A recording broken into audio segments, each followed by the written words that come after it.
कराड उपविभागीय पोलीस अधिकारी श्री सौ राजश्री पाटील मॅडम, तसेच कराड अर्बन बँकेचे चेअरमन माननीय समीर जोशी साहेब यांचे मी मलकापूर नगर परिषदेच्या वतीने हार्दिक स्वागत करते।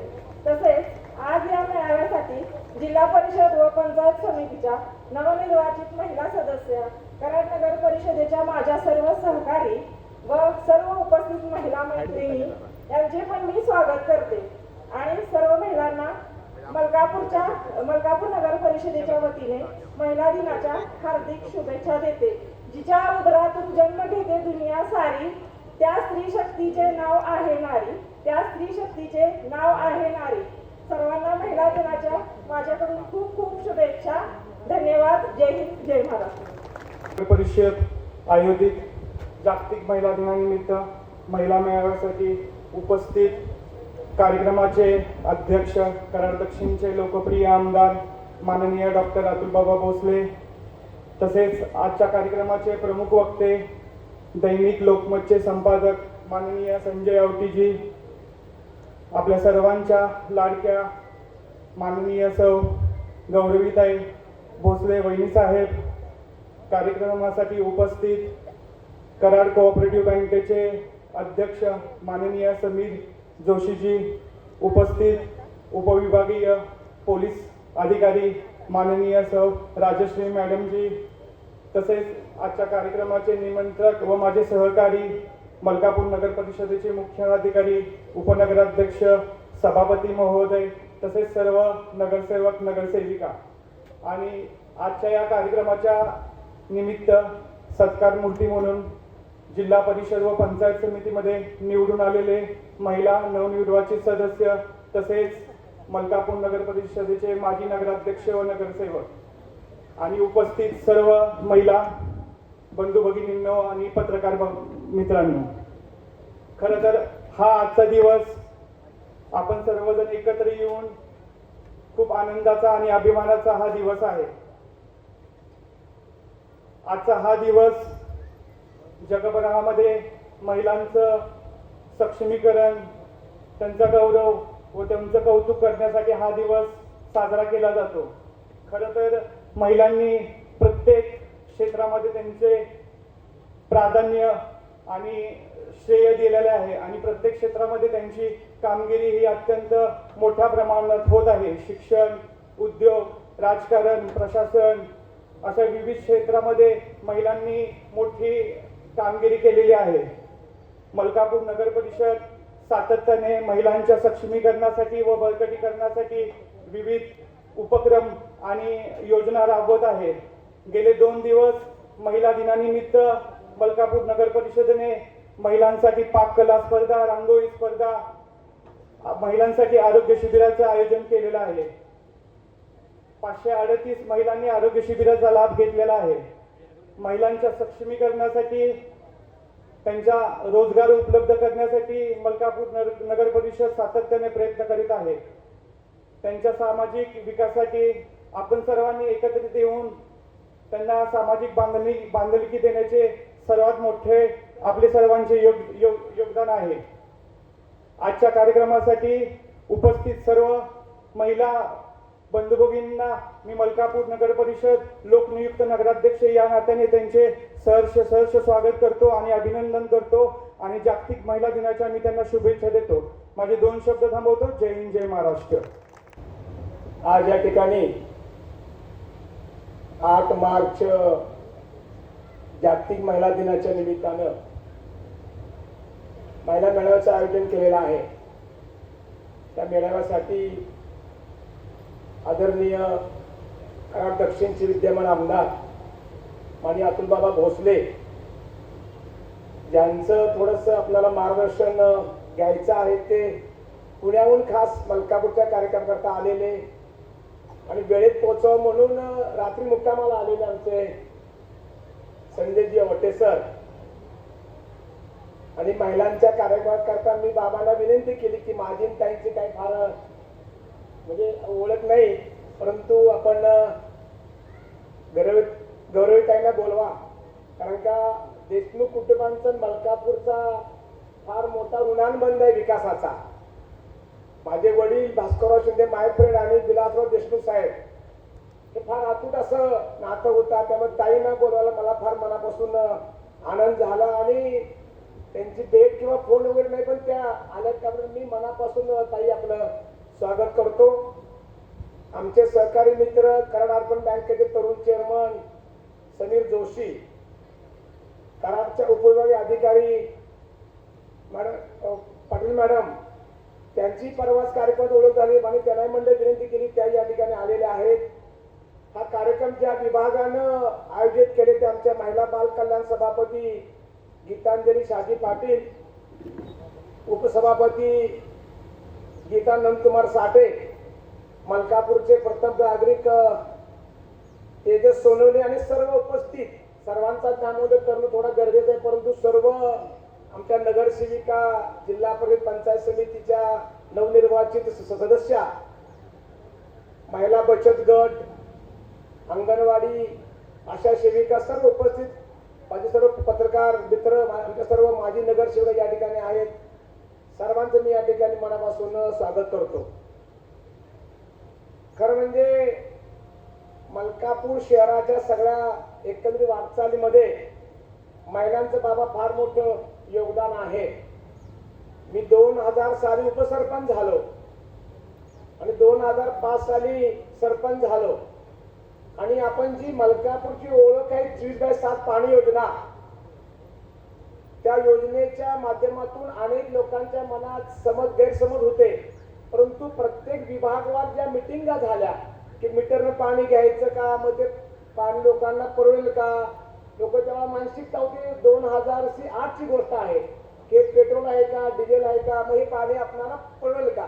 परंतु लोकांच्या मनामध्ये विश्वास निर्माण केला सर्व आमच्या त्या टीमनं की आपलं जर आरोग्य चांगलं राहायचं असेल तर आपल्याला मीटरनं 24 तास पाणी उपलब्ध होणं गरजेचं आहे. कारण का आपण मलकापूर शहराची रचना जर पाहिली, हायवेच्या पूर्व पश्चिम अशा 2 विभागात हे शहर वसलेलं आहे. कृष्णा उद्योग समूह आहे, किर्लोस्कर, आता तुझं पोपलँड झालं, मिनी MIDC आहे, हॉटेल्स आहेत. अनेक लोक शिक्षणाच्या नोकरीच्या निमित्तानं मलकापूर या ठिकाणी राहत असतात. काही नोकरी निमित्त येतात, दोघं नवरा बायको नोकरी करत असतात. त्यांना पाणी भरण्याकरता पूर्वी वेगळा वेळ द्यावा लागायचा. तर अनेक महिला बाबा पाण्याचं काहीतरी उत्तर शोधलं पाहिजे आणि मग आपण ही योजना स्वीकारली. त्यावेळेस राज्याचे तत्कालीन मुख्यमंत्री विलासराव देशमुख साहेब होते. 10% लोकवर्गणी भरण्याची योजना पहिल्यांदा RR पाटील ग्रामविकास मंत्री असताना आली. आणि बाबा मला सांगायला आनंद होईल की त्यावेळेस 9.5 कोटी योजना होती, 1 कोटी रक्कम भरायची होते. 1 कोटी रक्कम भरणं काय म्हणजे एवढी साधी गोष्ट नव्हती. तरी सुद्धा आपण एक सर्व सामान्यांच्या जीवावर धाडस केलं आणि 1 कोटी रुपये आपण रक्कम गोळा करताना करायला एक व्हिडिओ होते, मुद्दाम उल्लेख करून देशमुख साहेब व्हिडिओ करायला होते. त्यांनी कल्पना मांडली की एक घरपट्टी एक आपण एक लोन घेऊया, ज्याच्या त्याच्या राहण्यामानाप्रमाणे ते घर असतं. आणि 2001 ला त्याचं भूमिपूजन करायचं होतं. वडिलांनी आग्रह करून माननीय विलासराव देशमुख साहेबांना या ठिकाणी बोलवलं. थोडं त्यावेळा सरकार आघाडीचं, राष्ट्रवादी आणि काँग्रेसचं थोडं आघाडीचं होतं, परंतु काही अंतर्मुळे त्यांना थोडा विरोध झाला की बाबा तुम्ही मलकापूरला काही जाऊ नका. त्याला आम्ही उत्तरमध्ये होतो.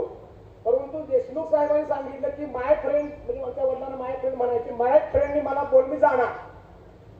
तिथं बागडे साहेब आहे, तिथंच आपण बाबा भूमिपूजन केलं. मला काय सांगायचं की कार्यकर्त्याचं किंवा एखाद्या गावाचं जर विकासाचं काम असेल तर देशमुख साहेबांनी फार अत्यंत सगळ्या गोष्टी बाजूला ठेवून त्यांनी काम केले पाहिजे, केलेलं आहे. आणि 2001 ला भूमिपूजन झालं. मी 2005 ला सरपंच झालो. त्या ठिकाणी रत्नमाला काळे आपले आहेत, त्यावेळेला बाबा म्हणजे आपले थोरले बाबा थोडं बघायचं, आम्ही एकत्रित मिळून लढलो. मी सरपंच झालो त्यावेळेला. आणि मग आपण 2008 ला योजना कन्वर्ट केली. 24/7 मूळ योजना नाही आपली, मूळची योजना आपली ही लोकांना मिनिटांनी पाणी देत असं होतं. पण 2008 ला देशमुख साहेब आणि होलाने साहेब आणि आमचे वडील यांनी एकत्र बसून एक मलकापूर चांगलं शहर आहे, वेगानं विकसित होणारं शहर आहे, इथं जर आपण नवीन प्रयोग केला तर यशस्वी होईल या भावनेनं मलकापूरला 24/7 योजनेची मान्यता दिली. बदलापूर हे त्यावेळेचं एक देव होती नगर परिषद, त्याचा एक वाढ केला होता बदलापूरला. आणि पाहायला गेलो सर माझ्या सहकार्य घेऊन ना. आणि मग ठरवलं की बाबा जर आपण लोकांना 24 तास मीटरनं पाणी द्यायची जर संकल्पना लोक नक्की स्वीकारतील. कारण अनेक महिला सारखं नेहमी पाण्याचं काय, कधी पाणी येणार, काय होणार हे सातत्यानं विचारायचं. त्यामुळे मी ती योजना स्वीकारली. आणि 2008 पासून आज अखेर 2026 17 वर्ष आपण अखंडपणे पाणी देतोय हे 24/7 योजनेतून. खरं म्हणजे 24/7 जन्मच मलकापूरला झाला असं म्हणे. हा ब्रँड किंवा ही कल्पना मलकापूरनं आणली, त्याच्यामध्ये त्या सगळ्या महिलांचं फार मोठं योगदान आहे. आणि मग अनेक कामं करत असताना आमच्या महिला नगरसेविका आहेत, बऱ्याच आजी माझी नगरसेविका या ठिकाणी आहेत. अगदी पहिल्या आमच्या नगराध्यक्ष रुपाली कराळे, त्यानंतर पुन्हा नूरजिया मुल्ला होत्या, शारदा केदार या ठिकाणी आलेल्या आहेत. दुसऱ्या टर्म मध्ये आपल्या सुनंदा साठे होत्या, नंतर पुन्हा सुनीता पोळ होत्या, कल्पना रायनाक आपल्या त्यांचं माहेर येटरा आहे, 2 आपल्या इथल्या येटऱ्याच्या आहेत, आमच्या इथं वेळापूर्वी वहिनीसमोर बसलेल्या आहेत. आणि ह्या सर्वांनी चांगलं काम केलं. शेवटी काम करत असताना एक टीम लीडर म्हणून ते पण माझ्यावर सुद्धा काम करणारी टीम फार अत्यंत बाबा चांगली होती म्हणून या ठिकाणी मी काम करू शकलो.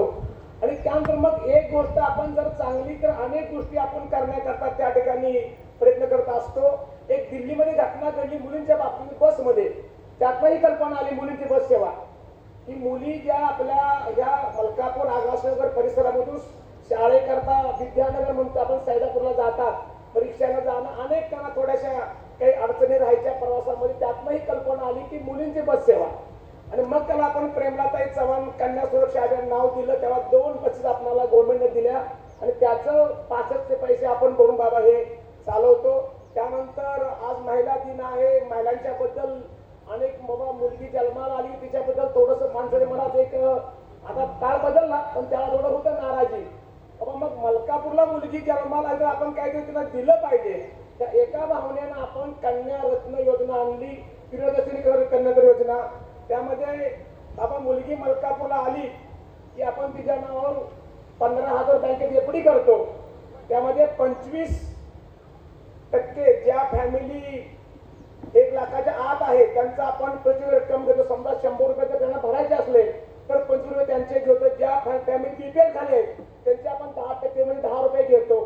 अशा रक्कम आणि 1 लाखाच्या ज्याचं जादा उत्पन्न असं निम्मे घेतो. असं जवळजवळ 400 मुली आज कराड अर्बन बँकेचे चेअरमन या ठिकाणी बाबा आहेत. स्पेशल रिझर्व्ह बँकेची परवानगी घेतली. 20 वर्षे पुढे एफडी नाही 20 वर्षाची आपण ती एफडी करतो. आज 400 मुली मलकापूरमध्ये आहेत की आमचे शिवसाहेब आणि त्यांचे पालकांना पावती केलेले आहे. म्हणजे मुलगी जन्माला आली की तिच्या नावावरती आपण 1 लाखाची एफडी करतो. मुलगी जन्माला आली लखपती झाली अशी आमची मलकापूरची कन्या आहे. आणि त्यानंतर मग अनेक आरोग्य योजना 20 वर्षाची 21 वर्षाची नाही आमची 20 वर्षाची पावती. 20 वर्षाची मुलगी झाली त्याला 1 लाख रुपये पावती तिला त्या ठिकाणी दिली जाते.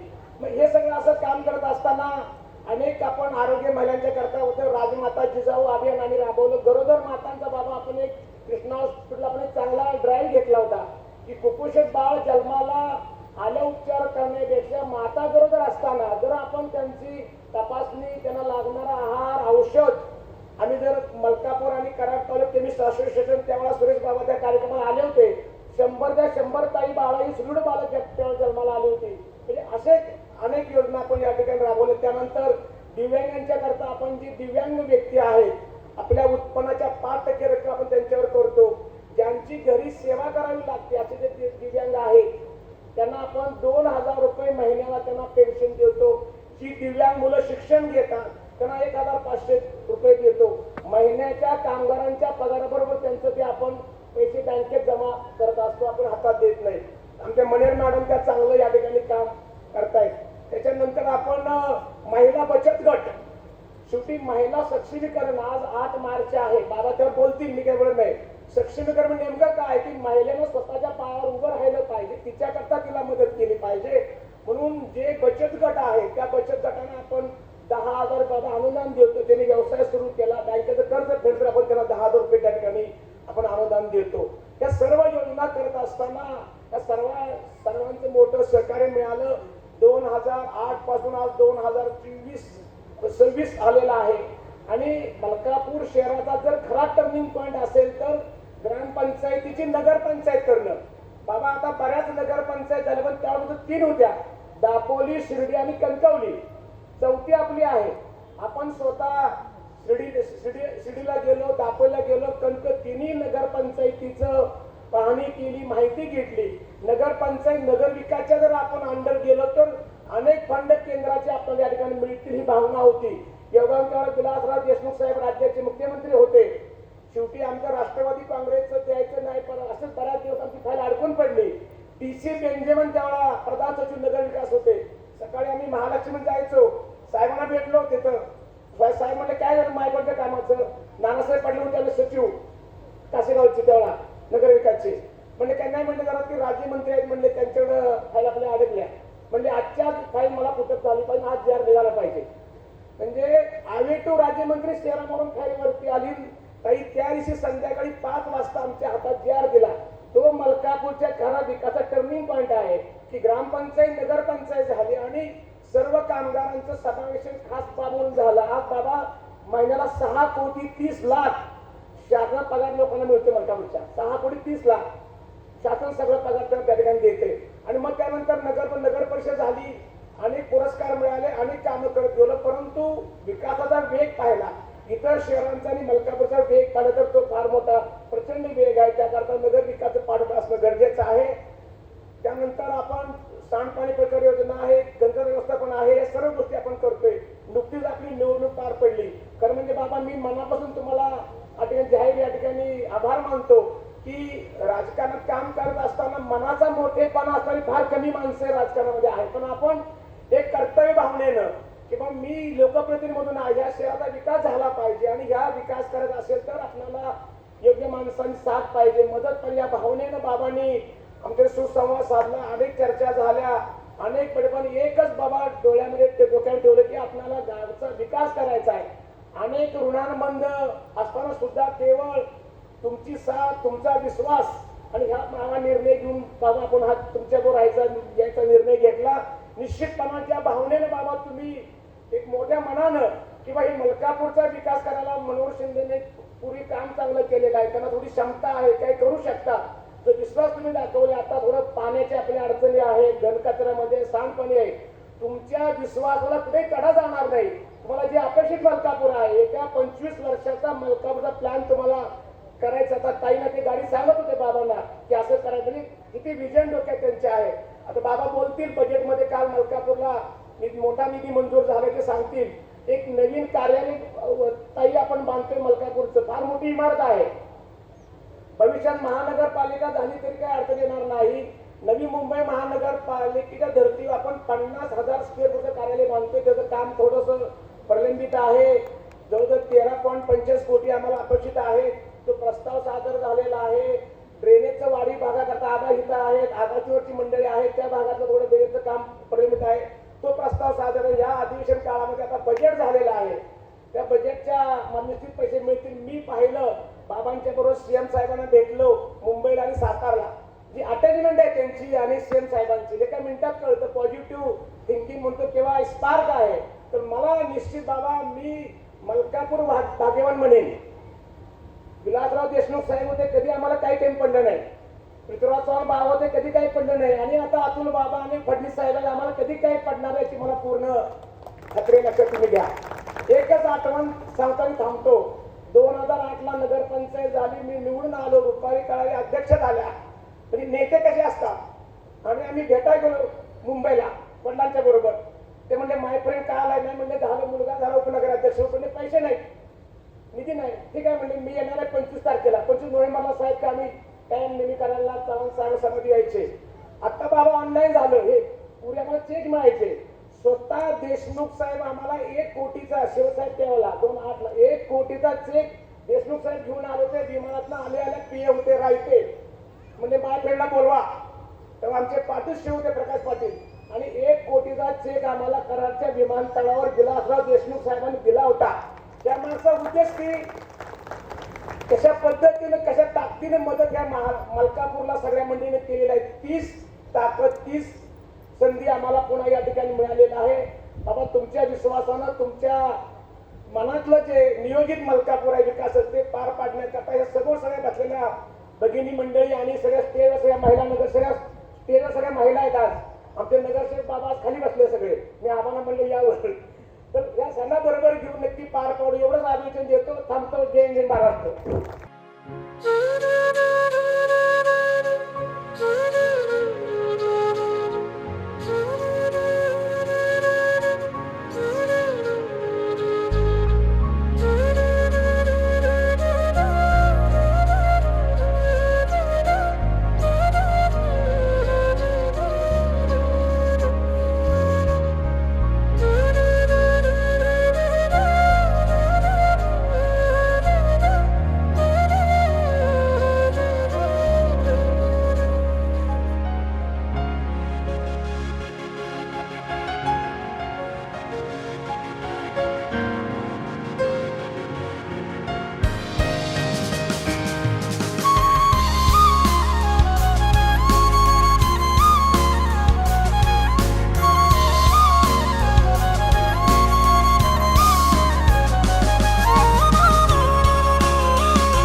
आजच्या आपल्या महत्वपूर्ण महिला मेळाव्याच्या निमित्तानं कार्यक्रमाला आवर्जून उपस्थित असणारे दैनिक लोकमतचे संपादकीय संचालक आपले आदरणीय संजयजी आवटे साहेब, कार्यक्रमाच्या निमित्तानं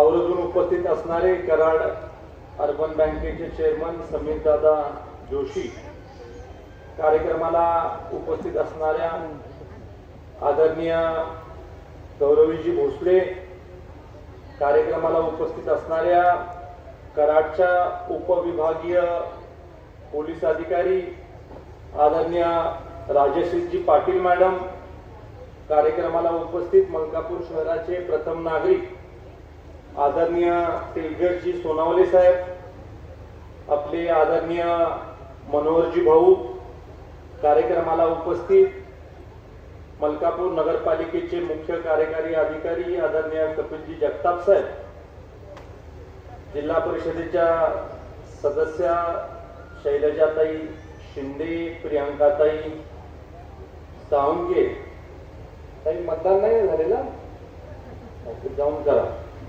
गावात निवडणूक आहे सोसायटीची, सोसायटीच्या निवडणुकीचं मत आमचं कमी होऊ नये याची काळजी घेतली.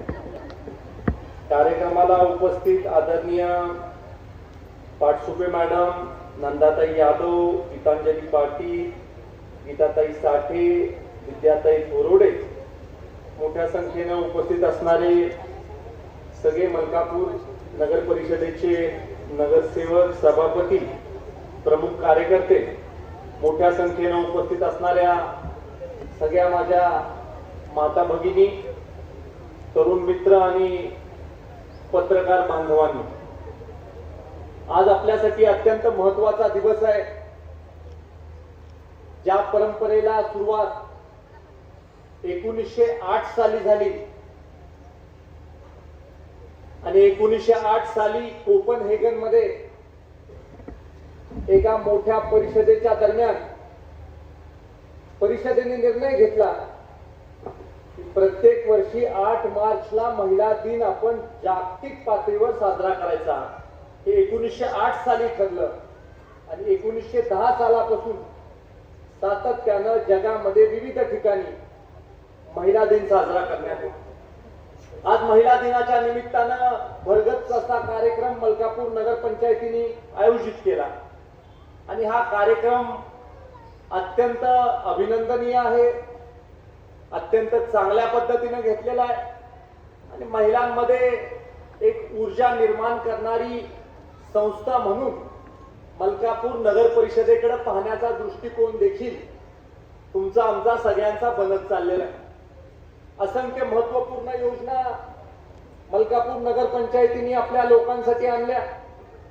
या महत्वपूर्ण योजनांपैकी माता भगिनींना सामर्थ्यवान बनवण्याच्या दृष्टिकोनानं प्रियदर्शनी कन्यारत्न योजनेसारखी एक अत्यंत महत्वाची योजना, ज्या योजनेचा आदर्श राज्यामध्ये देशामध्ये सगळे घेऊ शकतील अशा पद्धतीची योजना, त्या योजनेच्या माध्यमातून आपल्याला कन्यारत्न झालं की बरोबर 21 वर्षाची आपली कन्या होईपर्यंत तिच्या नावावर 1 लाख रुपयाची ठेवपावती सुरक्षित कराड अर्बन बँकेमध्ये राहते आणि 21 वर्षाची आपली कन्या झाल्यानंतर तिच्या हातामध्ये तिच्या शिक्षणासाठी, तिच्या भवितव्यासाठी 1 लाख रुपये मिळतात.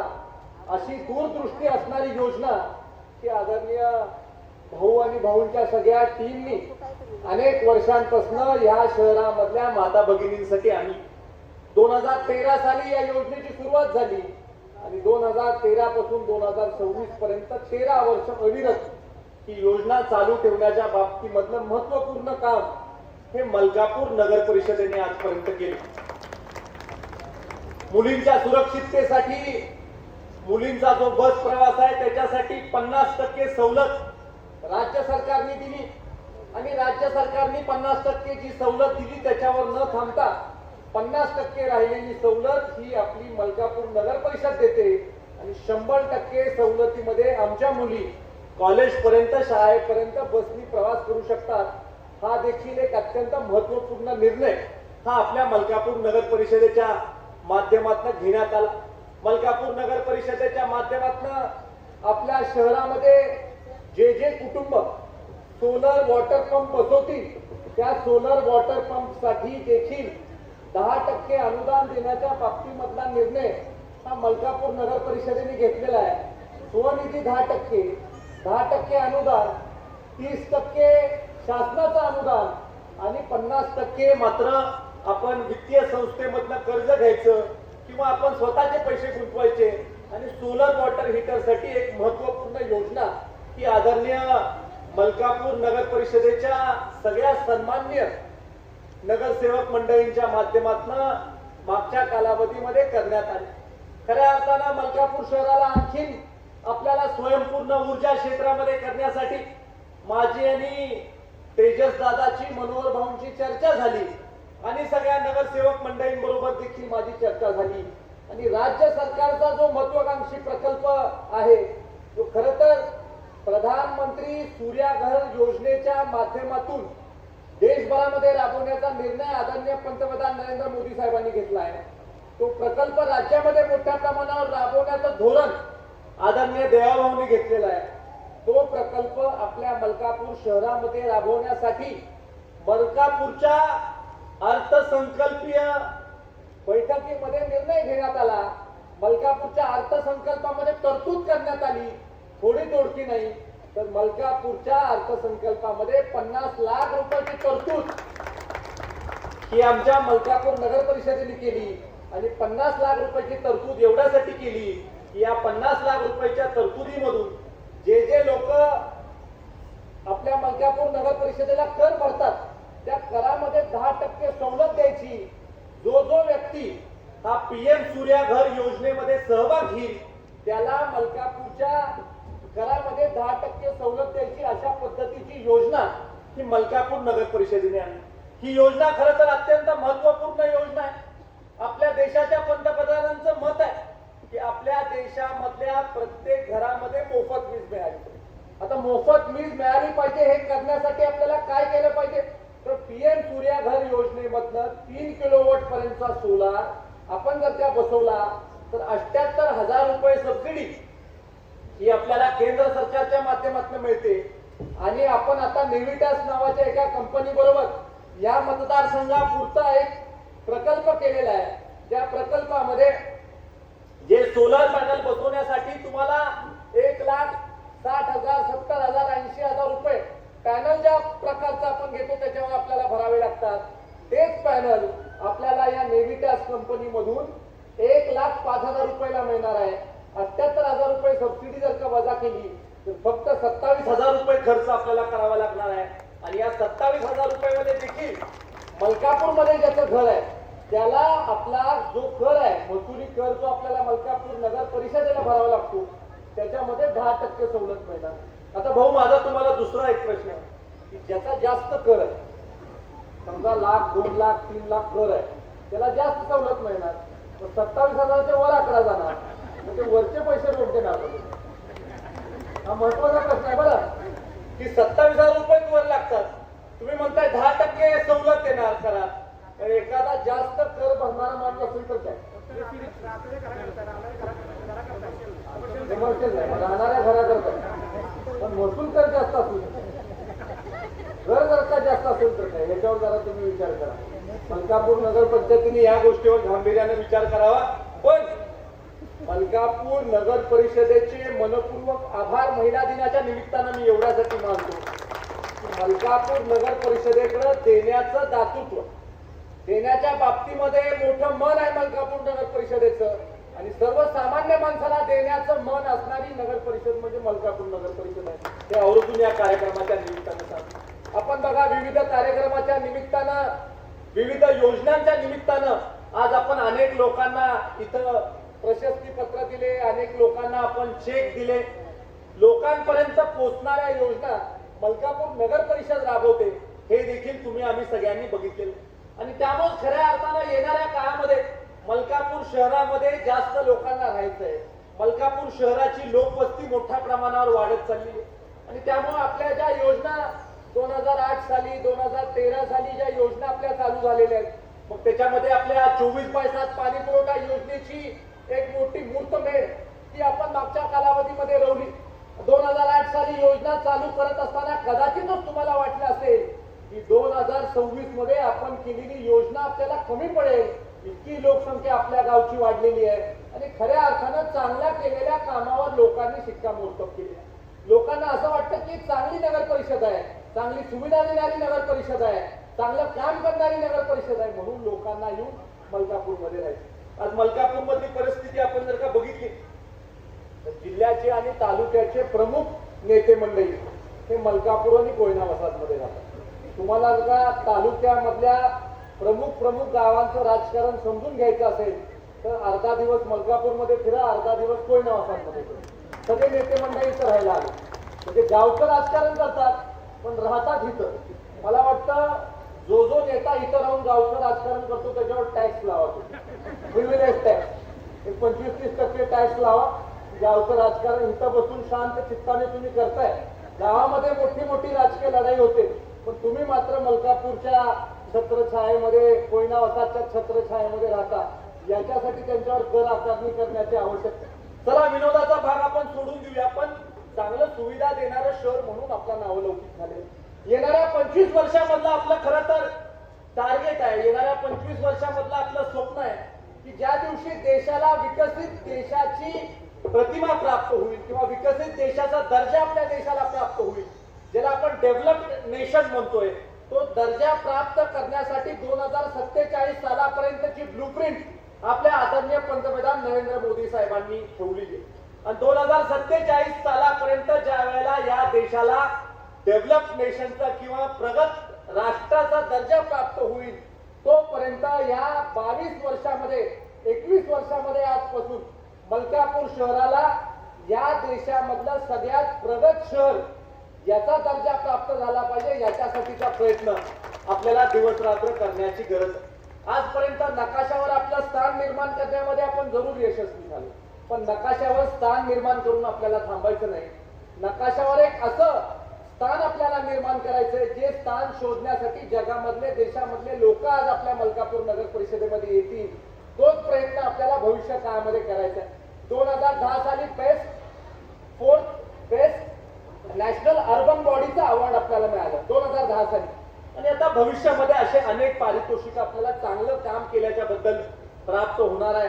आपल्याला मलकापूर शहरामधले रस्ते असतील, आपल्याला मलकापूर शहरामधले जोड रस्ते असतील, कॉलनी मधले रस्ते असतील, पाणी पुरवठ्याचा विस्तार असेल, ड्रेनेज किंवा अंडरग्राउंड भुयारी गटर योजनेचा विस्तार असेल, त्याबरोबर झिरो लिक्विड डिस्चार्जची योजना गावामध्ये कशी राबवता येतील याच्याबद्दलची संकल्पना असेल, त्याबरोबर गावामध्ये जो सांडपाणी व्यवस्थापन प्रकल्प आपण भविष्य काळामध्ये करणार आहे, म्हणजे सुवेज ट्रीटमेंट प्लांट जी भविष्य काळामध्ये करणार आहे, ते इतकं चांगल्या दर्जाचं, उत्तम दर्जाचं पाहिजे की ते रियूज पाणी आपल्याला गावामधलं जे काही गार्डनिंग असेल किंवा गावामधली काही जी झाडं असतील याच्यासाठी रियूज करता यावं, इतक्या चांगल्या दर्जाचं पाणी हे आपल्याला निर्माण करण्यासाठीचा प्रयत्न करायचा आहे. त्याचबरोबर आपल्या गावामध्ये कचरा व्यवस्थापनाचा प्रश्न देखील लोकसंख्या वाढेल तसा मोठ्या प्रमाणावर निर्माण होणार आहे.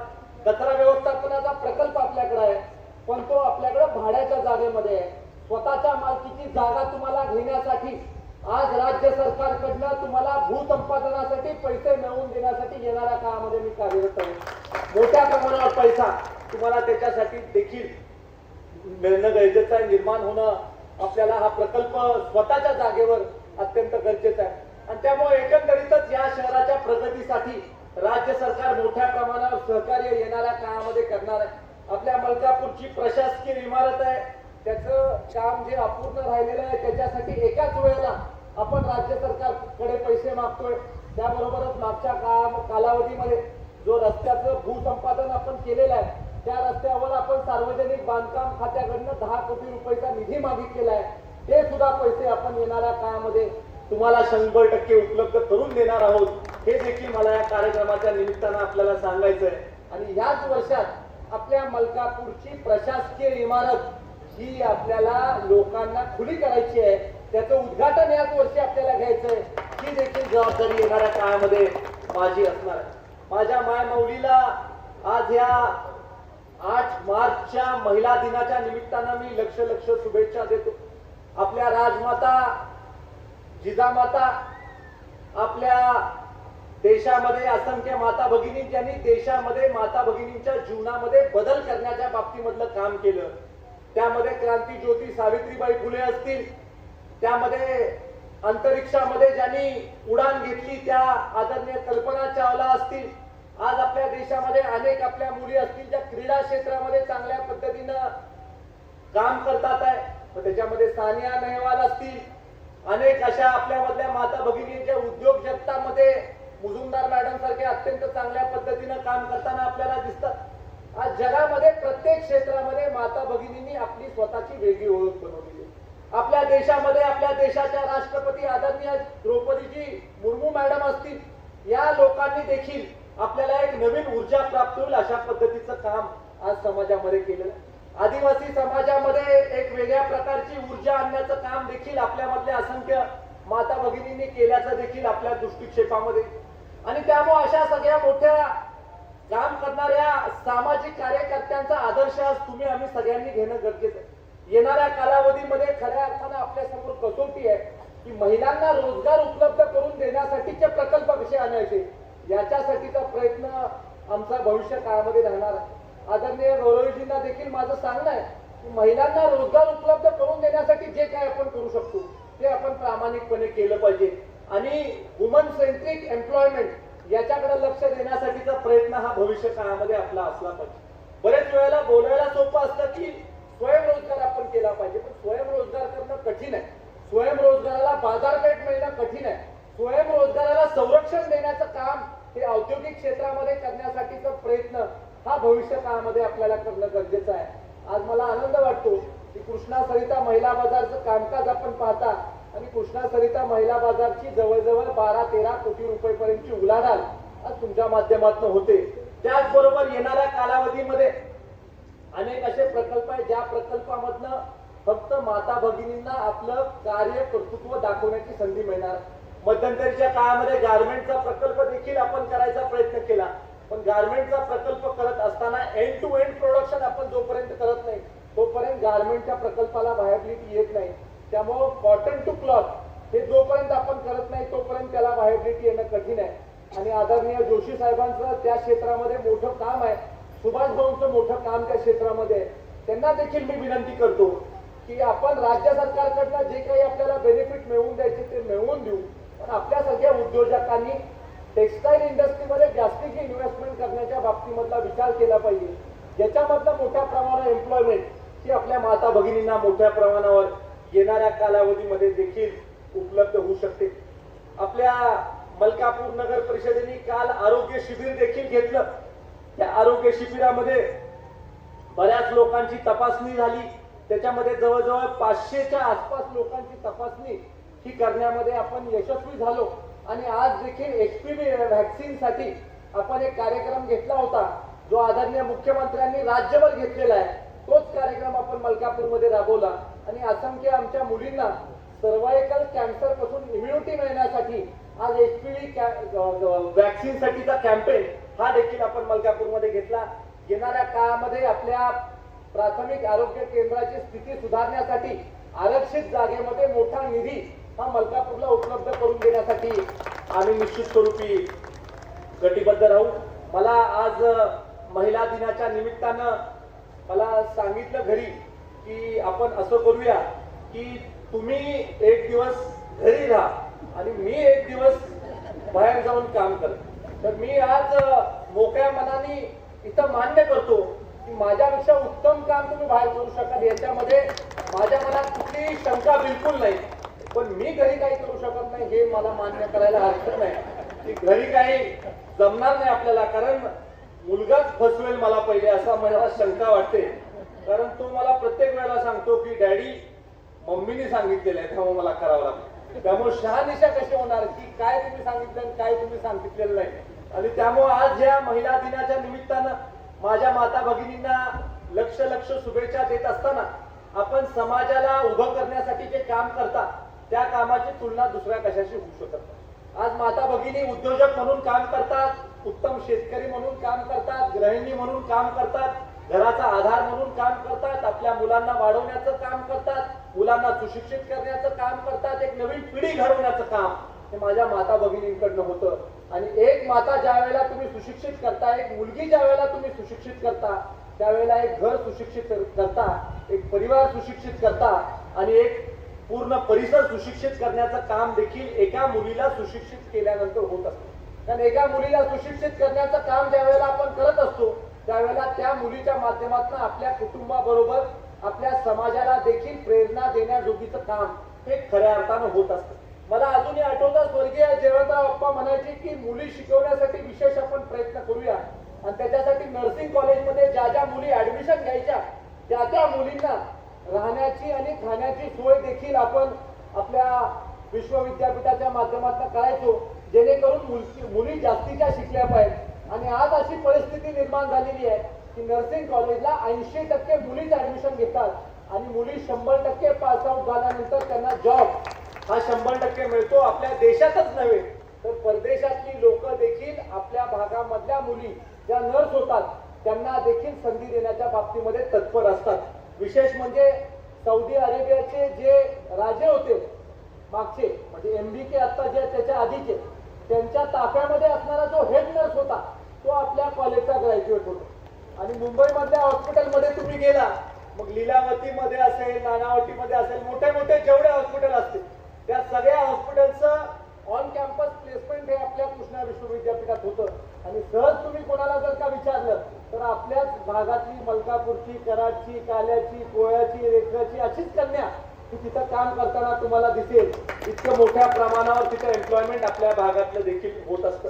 आज या कार्यक्रमाच्या निमित्तानं आदरणीय औटी साहेब देखील वेळेत वेळ काढून उपस्थित राहिले, त्यांचे देखील मनपूर्वक आभार मी या कार्यक्रमाच्या निमित्तानं मानतो. आणि या कार्यक्रमाला मोठ्या प्रमाणावर आमची माता भगिनी देखील वेळेत वेळ काढून आमच्या उपस्थित राहिल्या, त्यांचे देखील मनापासून आभार मानून येणारं वर्ष आपल्याला सुख समृद्धीचं भरभराटीचं जावं या शुभेच्छा देऊन थांबतो.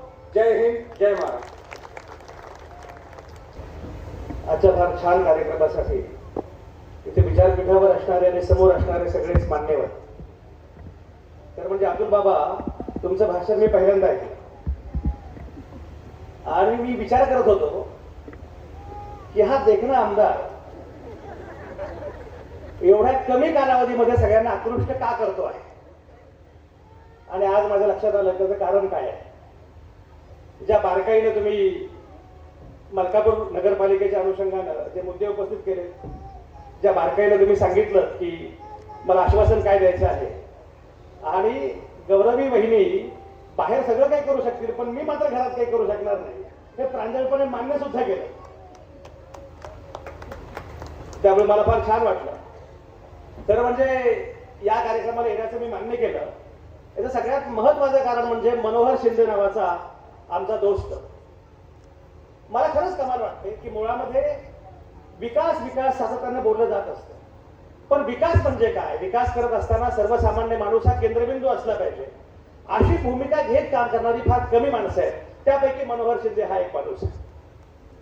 मी बघतोय की जवळपास मी सरपंच होता, सरपंच असल्यापासून ते आतापर्यंत या मलकापूर नगरपालिकेने जे जे केलेलं आहे मला असं वाटतं की हा आदर्श पूर्ण देशाने घेतला तरी सुद्धा आपल्याला काही अडचण येणार नाही. इतकं उत्तम काम तुम्ही करता. तेव्हा तेजस आणि मनोहरजी तुम्हा दोघांचे फार मनापासून कौतुक करतो मी या निमित्ताने. आणि मला याचा आनंद आहे की माझ्या समोर एवढ्या मोठ्या संख्येने महिला बसलेल्या आहेत. ते मला प्रश्न पडलाय की कार्यक्रम संपल्यावर शिंगोळी खायची की साखर नसलेले मोदक खायचे. ते मगाशी जी पाकस्पर्धा झाली त्या पाककृती स्पर्धेमध्ये पुणेकरांना मोदक ही पुणेकरांची स्पेशालिटी आहे, पण विना साखरेचे मोदक तुम्ही करता ही तर म्हणजे फार छान गोष्ट आहे. त्यामुळे मला असं वाटतं की जेवणामध्ये मोदक असतील, पण ज्या प्रकारे सगळ्या महिला उत्साहाने या सगळ्या स्पर्धांमध्ये सहभागी झाल्या. पण बाबा तुम्हाला मजा सांगतो, या सगळ्या महिलांचे वैशिष्ट्य आणि वेगळे पण काय माहितीये का, त्या ज्या पद्धतीने छान हसतात ना तसं यापैकी कोणालाही हसता येत. तुम्ही कायम बघा, ते मगाशी तुमचं भाषण सुरू होतं, गौरव वहिनी किती छान हसत होत. तुमच्या सगळ्या महिला बघा काय छान हसतायत, मस्त चेहरा बघा, ते बघा यांचे चेहरे.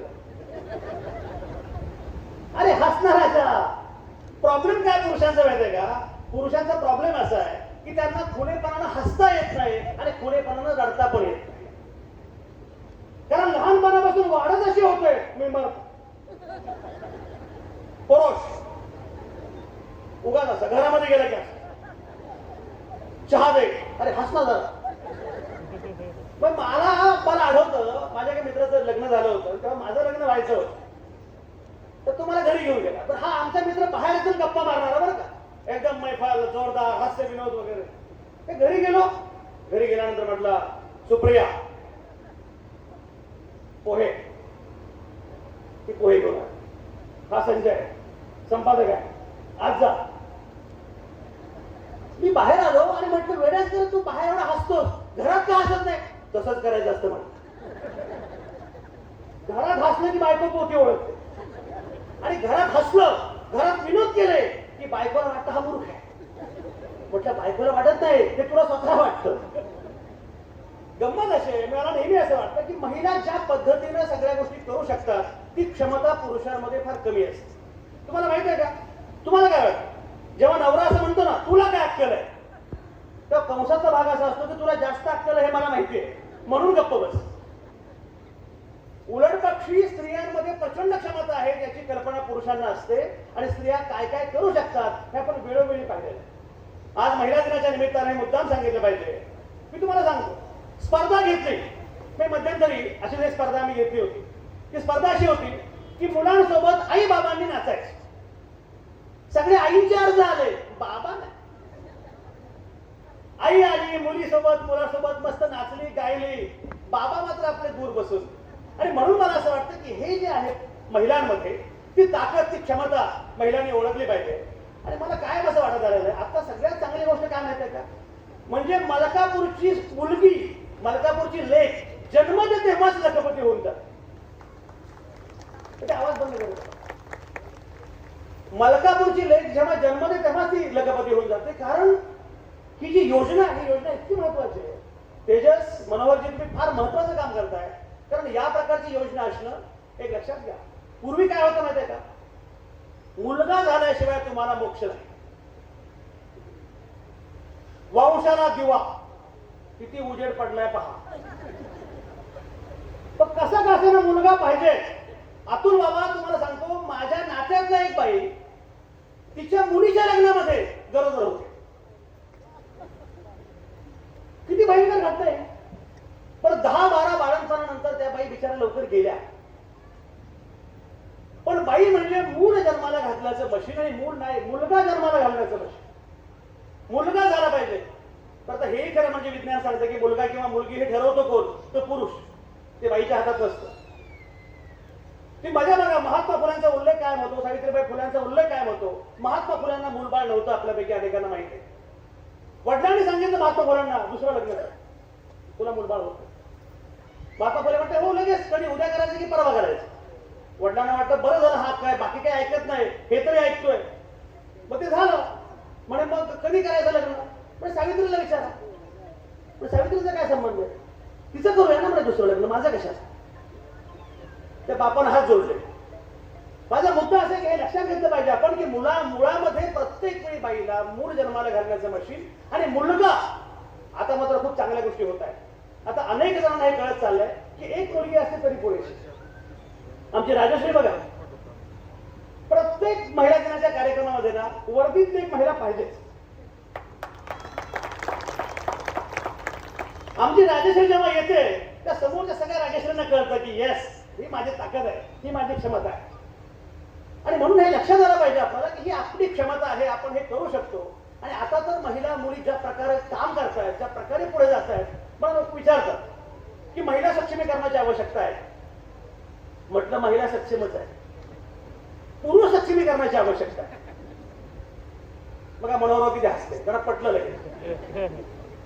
पुरुषांना सक्षम करण्याची आवश्यकता आहे, पुरुषांना समंजस करण्याची आवश्यकता आहे. आणि त्यांना हे सांगण्याची आवश्यकता आहे की तुला कळायला पाहिजे की मुळामध्ये ती माणूस आहे, ती पण माणूस आहे. एक लक्षात घ्या, तुम्ही पहिल्यांदा तुम्हाला कोणी म्हटलं ना तू दुर्गा, तू भवानी, तू अंबाबाई, तू लक्ष्मी, तू सरस, हात जोडायचे, म्हणायचं बाबा मला माणूस बन. हा डाव आहे, हा डाव आहे. की गौरवी तुम्ही लक्षात घ्या, हा डाव कसा आहे माहितीये का, की तू देवी, अरे देवी का मग तू देव आहेस का? म्हणजे हा टग्या काय वाटेल ते करायला मोकळा आणि तू देवी. मी माणूस आहे, माणूसपणाच्या सगळ्यात चुका करायचा पण मला अधिकार. मला देवी मानू नका, मला मखरात बसू नका, मला माणूस बनायचंय, सगळे हक्क द्या, हे आपल्याला आवर्जून सांगितलं पाहिजे. ते मला कळतच नाही. स्त्री ही क्षणाची पत्नी आणि अनंत काळची बात, आणि हा ठोंब्या कोण?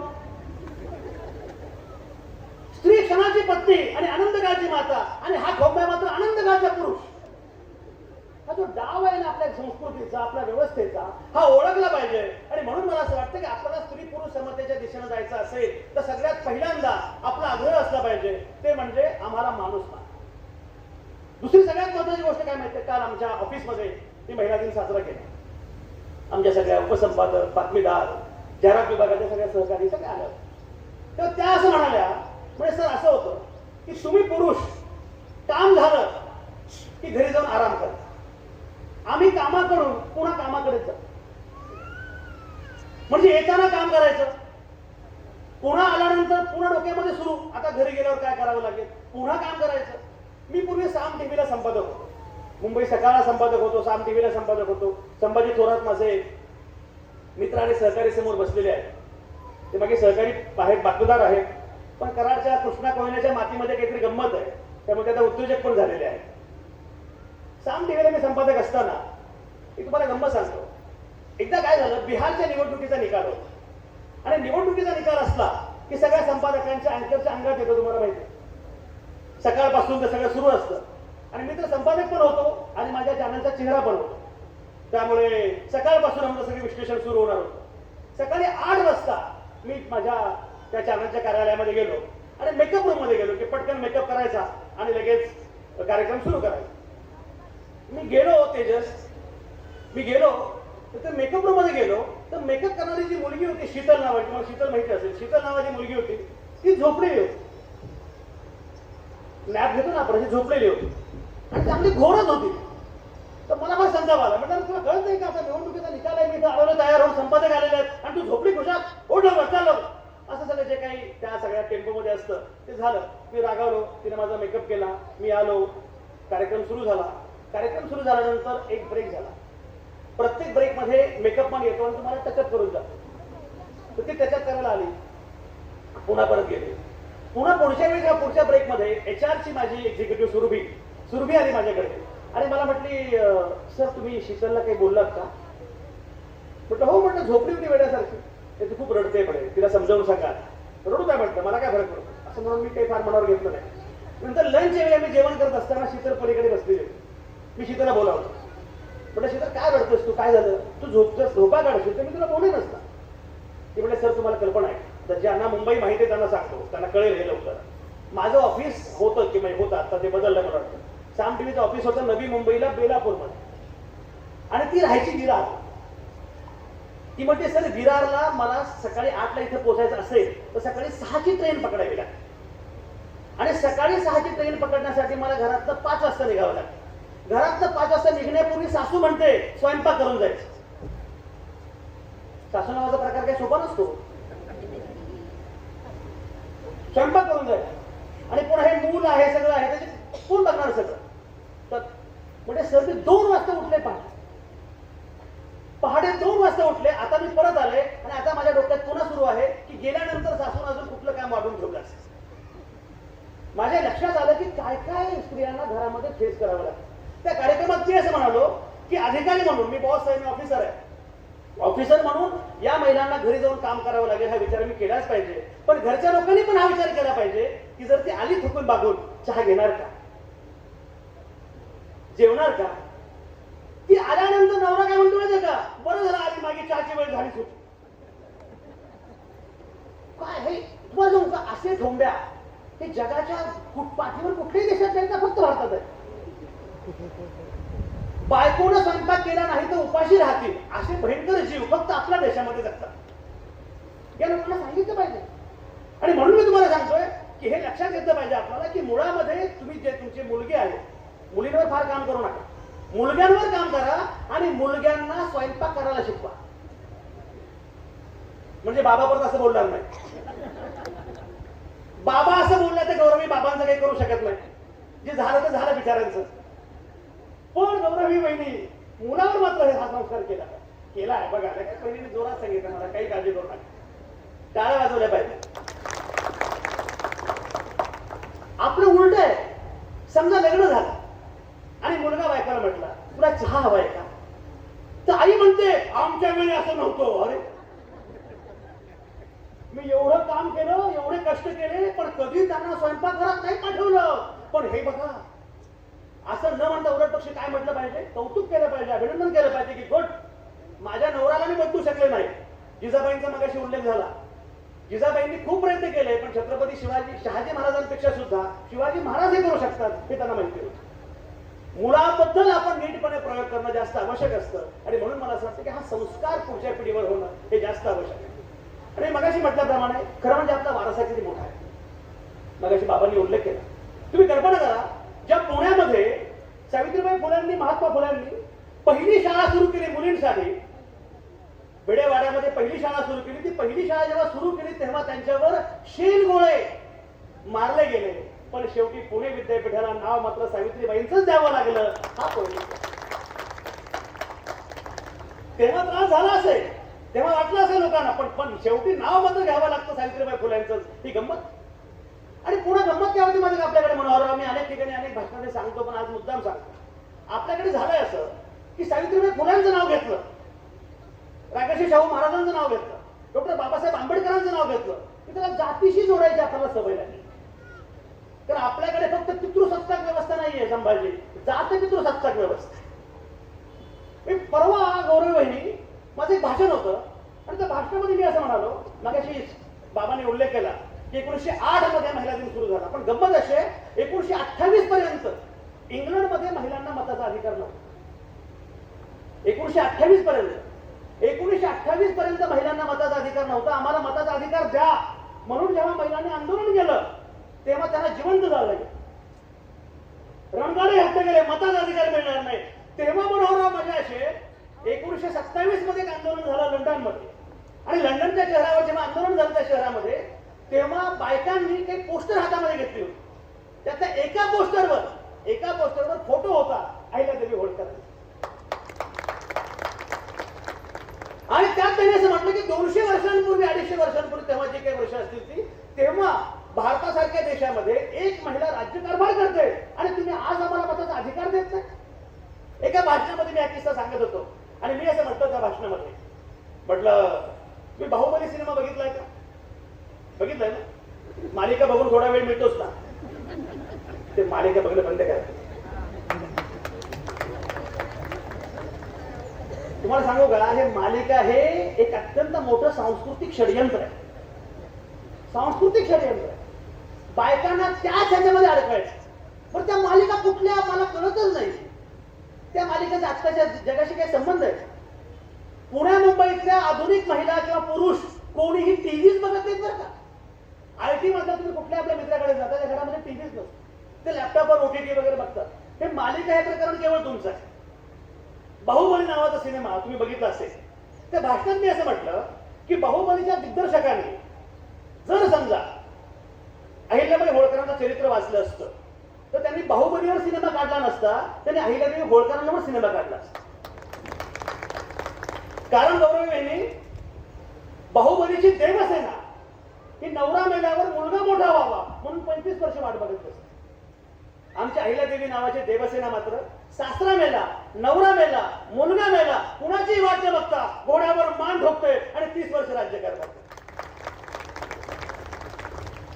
मी भाषण झालं माझं. भाषण झाल्यानंतर लोकांना भयंकर आवडलं, टाळ्या वाजल्या. मी जरा मागे गेल्यावर एकानं मला मिठी मारली. आता आतुर भोसलेंना माहिती आहे ते त्याच पक्षाचे, पण अलीकडे मिठी मारली कुणीची भीती वाटते. मनोहरराव म्हटलं आता त्रास देऊ नका, जरा मी थोडा बदल केलेला आहे, जरा जास्त लक्ष द्या माझ्याकडे.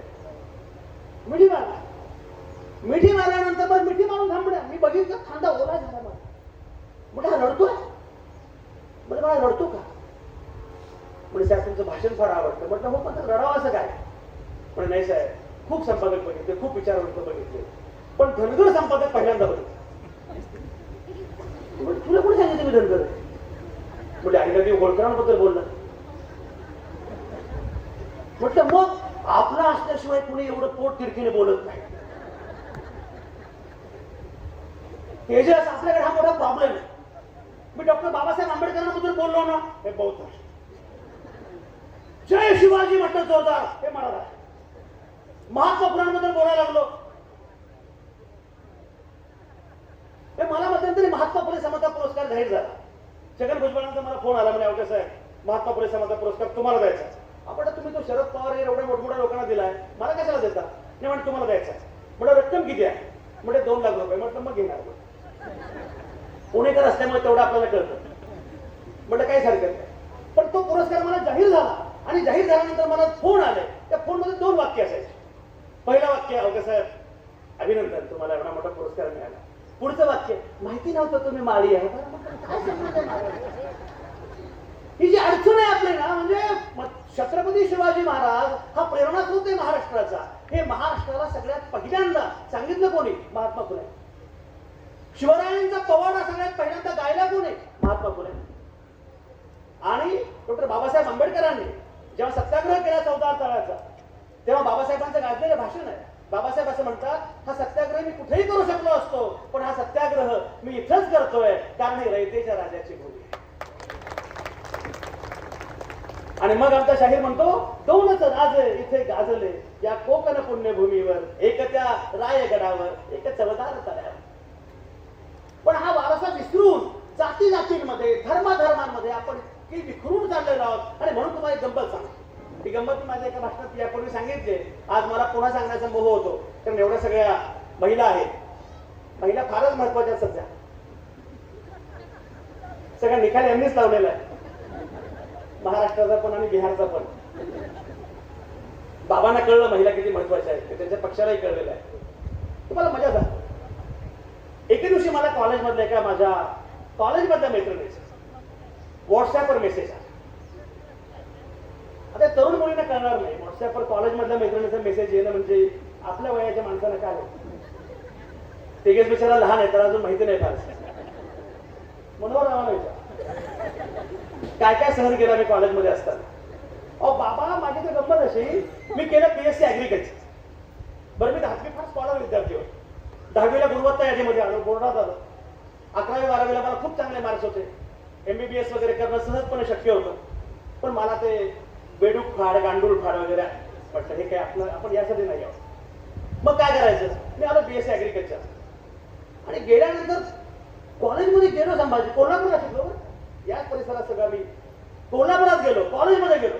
आणि कॉलेजमध्ये गेल्यानंतर माझ्या लक्षात आलं की आपण अत्यंत भयंकर चूक केलेली आहे. मला एवढा पश्चाताप आयुष्यात कधीच झाला नव्हता. आपण कॉलेज सोडून द्यावं असं मला वाटलं, कारण अख्ख्या वर्गामध्ये एकच मुलगी. यांना पटलं. बाबा, दुःख कळतं शेवटी. राजश्री अख्ख्या वर्गात एकच मुलगी, आणि ती पण मुलगी एंगेज. अरे देवा, म्हटलं आता काय करायचं, कसं काय. पण शेवटी कसं माणूस चिवट असतो. शेजारचं शिवाजी विद्यापीठ पण आपलंच आहे असं आम्ही मानतो. पलीकडचं राजाराम कॉलेज इतरांचं का मानायचं. त्याच्या पलीकडचं पॉलिटेक्निक कॉलेज हे पण आपलंच आहे. शिवाजी विद्यापीठामध्ये मी तेवढ्यासाठी डिप्लोमा इन ड्रामॅटिक्स नावाच्या कोर्सला ऍडमिशन घेतलं. आणि त्याला आपला प्रॉब्लेम असा की ऍडमिशन घेतलं की विद्यापीठात पहिला हे ठरलेलं होतं, मग कुठेही जागी गेलो तर विद्यापीठात पहिला आला. विद्यापीठात पहिला आल्यानंतर माझा सत्कार झाला आणि कुलगुरू म्हटले, बघा या मुलाची ज्ञान लालसा. म्हटलं, माझी लालसा तुम्हाला काय मिळतं. तिथं जी मुलगी भेटली ती मुलगी जरा मला छान वाटली.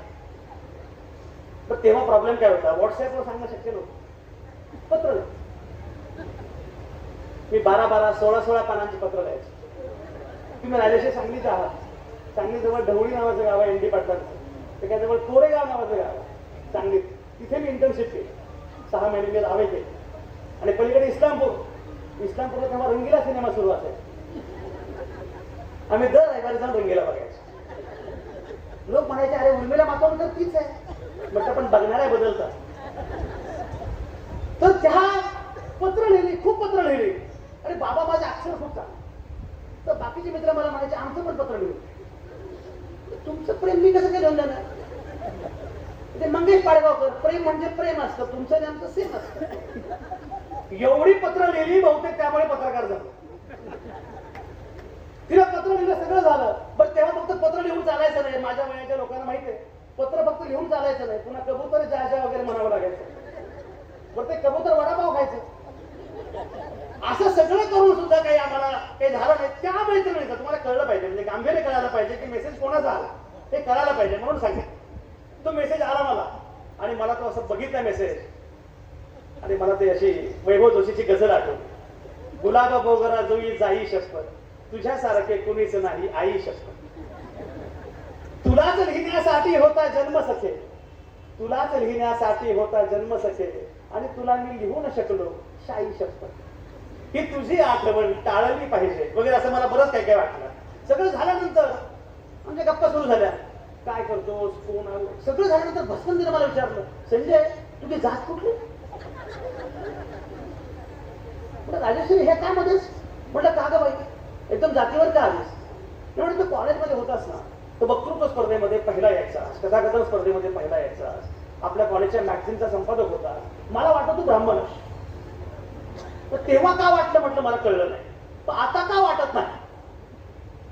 तर म्हटली तुझा डीपी, तुझा डीपी बघून मला कळलं की तू ब्राह्मण नाहीस. आता डीपी फार महत्वाचा असतो. तर मध्यंतरी मला मुंबईमध्ये एक प्राध्यापिका भेटल्या, त्या मला म्हटलं आवटे साहेब ओळखलं का, आपण फेसबुकवर फ्रेंड आहोत. मी त्यांना म्हटलं भेटल्यावर ओळखू याल, असा डीपी ठेवत चाल. डीपी बघून वाटतं संजय आवटे आहा, प्रत्यक्षामध्ये तुम्हीच का ते? आपण तेवढे काही बरे नसतो जेवढे डीपीवर असतो, आणि तेवढे वाईट पण नसतो जेवढे आधार कार्डावर असतो. त्याच्यामध्ये आपण कुठेतरी असतो. तर तिला मी म्हटलं बस, म्हणजे ठीक आहे, तुला काय वाटतं सोडून दे, पण तुला का? ते म्हणजे मला एक तुझा डीपी आहे. म्हणजे डीपी कुठला? माझा डीपी असा होता, गौरवनी, माझा डीपी असा होता, मागे फलक होता, महात्मा फुले जयंती निमित्त संजय आवटे यांचे व्याख्यान, पुढे माझा फोटो, मी बोलतोय, आणि माझ्या गळ्यामध्ये जय भीमचा स्टार. म्हणजे मागे महात्मा फुले, गळ्यात जय भीम, म्हणजे तू काय ब्राह्मण नसेल.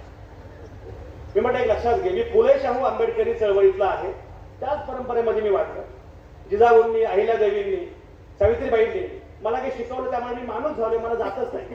मला जात नाही, पण तू मला वारंवार विचारतेस, म्हणून तुला विचारतो, तुझी जात कुठली? ती म्हटली की ब्राह्मण. म्हटलं मग तू ब्राह्मण असशील ना, तर तुझ्या डीपीवर महात्मा फुले आणि सावित्रीबाई फुलेच असले पाहिजे, तुझ्या डीपीवर बाबासाहेब आंबेडकरच असले पाहिजे. ते म्हणजे एक्सक्यूज मी, तालिकाच्या मुली म्हणतात ना एक्सक्यूज मी, माझा काय संबंध आहे? मी म्हटलं एक लक्षात घे, तू मला एक सांग, तुला महात्मा फुलांबद्दल काय माहिती? तुम्हाला पण विचारतो, तुम्हाला महात्मा फुलांबद्दल काय माहिती? तुम्हाला सावित्रीबाई फुलांबद्दल काय माहिती? ती म्हटली मला फार नाही, पण मला 3-4 गोष्टी माहिती. म्हटलं सांग. म्हणजे पहिली गोष्ट म्हणजे महात्मा फुले, सावित्रीबाई फुले यांनी मुलींसाठी पहिली शाळा काढली. तुम्हाला माहिती आहे? म्हटलं बरोबर आहे, पण तुला हे माहिती नसेल की महात्मा फुलेंना जेव्हा शाळा काढायची होती तेव्हा त्यांना शाळेला जागा नव्हती. तेव्हा भिडे नावाचे गृहस्थ पुढे आले आणि ते म्हटले की माझा वाडा तुम्हाला मिळेल. आता भिडे म्हटलं की भीती वाटते, पण तेव्हा भिडेंनी जागा दिली होती. मी म्हटलं बरोबर. तुला हे माहिती आहे का, तेव्हा अशी अवस्था होती की सावित्रीबाई फुलेंनी शिकवायचं मान्य केलं मुलींना, पण त्या शिकलेल्या नव्हत्या. त्यांना कोण शिकवलं? त्यांना शिकवण्यासाठी वाळवेकर, गोवंडे, परांजपे पुढे आहे. आणि सगळ्यात महत्वाची गोष्ट म्हणजे हे अनेकांना माहिती नसतं, महात्मा फुले, सावित्रीबाई फुलेंनी जेव्हा मुलींसाठी पहिली शाळा सुरू केली तर त्या पहिल्या शाळेच्या पहिल्या बॅच मध्ये सगळ्या मुली त्या ब्राह्मण होत्या. म्हणजे तुला आणखी काय माहिती आहे? म्हणजे मला हे माहिती आहे की त्यांनी केशवपनाच्या विरोधात न्हाव्यांचा संप केला. तुम्हाला माहित आहे की पूर्वी काय व्हायचं, नवरा गेला की बायकोचं केशवपन व्हायचं, केस कापले जायचे. म्हटलं बरोबर आहे, केशवपन केलं. पण तुला हे माहित आहे का केशवपनाची परंपरा कुठे होती? केशवपनाची परंपरा ही प्रामुख्यानं कोकणस्थ ब्राह्मणांमध्ये होती. तुम्ही काकस्पर्श बघितला असेल. तिसरी गोष्ट तुम्हाला सांग म्हटलं, आणखी तुला काय माहिती? तुम्ही बघा तो काळ किती कठीण असेल. त्या कालखंडामध्ये व्हायचं काय माहिती का, बालविवाह व्हायचा, लहानपणी लग्न व्हायचं आणि अनेकदा नवरा जायचं. नवरा गेल्यानंतर मुलींचं लैंगिक शोषण व्हायचं. फुले दाम्पत्यानं फलक लावला आपल्या वाड्यावर की असं कोणाचं लैंगिक शोषण झालं तर इथं या, इथं प्रसूत व्हा, बाळ इथं ठेवा आणि निघून.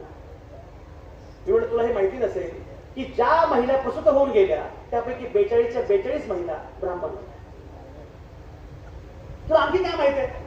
तर म्हणे त्यांनी एका विधवेचं मूल दत्तक घेतलं. म्हटलं फक्त विधवेचं नाही, काशीबाई नावाच्या ब्राह्मण विधवेचं मूल दत्तक.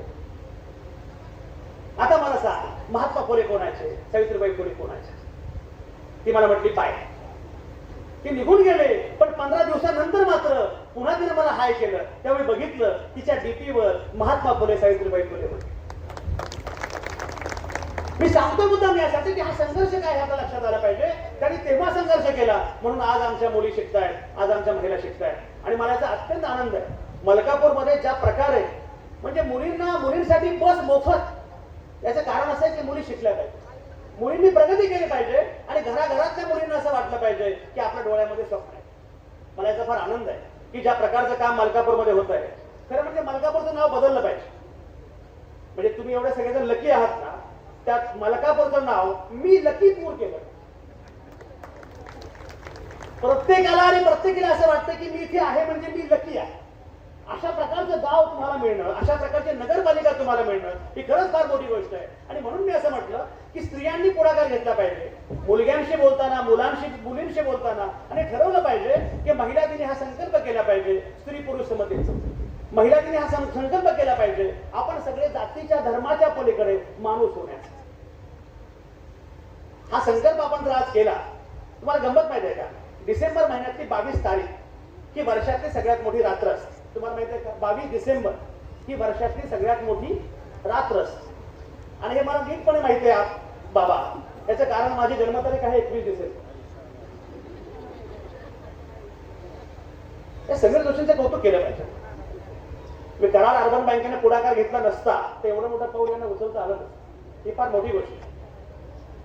21 डिसेंबर ही माझी जन्मतारीख. आणि माझी आई मला सांगायची, संजू तुझ्या जन्माच्या वेळी रात्र सरतच नव्हती. नंतर मला कळालं की ती वर्षातली सगळ्यात मोठी रात्र असते.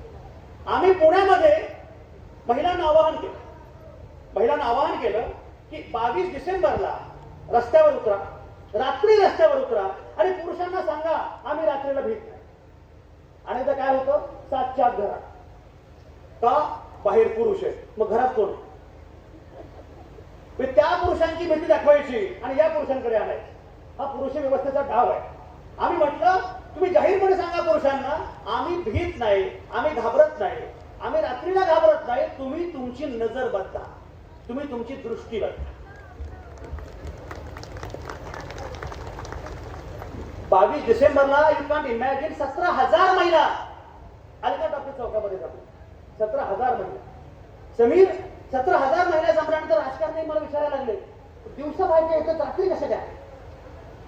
तुम्ही काय पैसे दिले का? एवढे कसे का? म्हणलं याचं कारण असं आहे, त्यांना हे माहित आहे की आपण आपल्या हक्कांसाठी उतरतो. 17,000 महिला आल्या. पहाटे 1:30-2 वाजेपर्यंत शनिवार वाड्यावर 10-12,000 महिला होत्या. तुम्हाला गंमत सांगतो, 2:45 वाजता माझा फोन वाजता. आणि मी मुद्दाम माझा फोन सुरू ठेवला होता, कारण मी म्हटलं की कोणाचाही फोन येऊ शकतो, काही गडबड झाली तर. फोन वाजला. मी फोन घेतला. एका नगरसेविका असणाऱ्यांच्या एका बाईंचा फोन होता. त्या मला म्हटलं, सर फार मजा.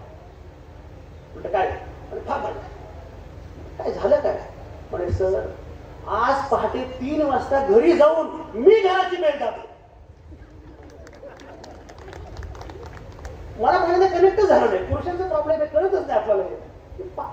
ती म्हटली, अहो तुम्हाला कल्पना आहे का, इतिहासात पहिल्यांदा घडलं म्हणे, पहाटे 3 वाजता मी घराची बेल दाबली आणि नवऱ्यानं दरवाजा उघडला. आणि मी नवऱ्याला म्हटलं झोपट नाही का झाली, मी जेवण करून आलेली आहे, आता झोपते. माझ्या लक्षात आलं की स्त्री पुरुष समतेपासून आपण किती दूर आहोत. महिलांना या प्रकारचं वातावरण मिळालं पाहिजे. आणि हे वातावरण मिळणं यासाठी आपल्याला पुढाकार घ्यावा लागणार आहे, हे प्रयत्न करावे लागणार आहेत. आणि म्हणून मनोहरराव तुम्ही जे करता आहात ना, ती पेरणी आहे. तुम्ही पेरता.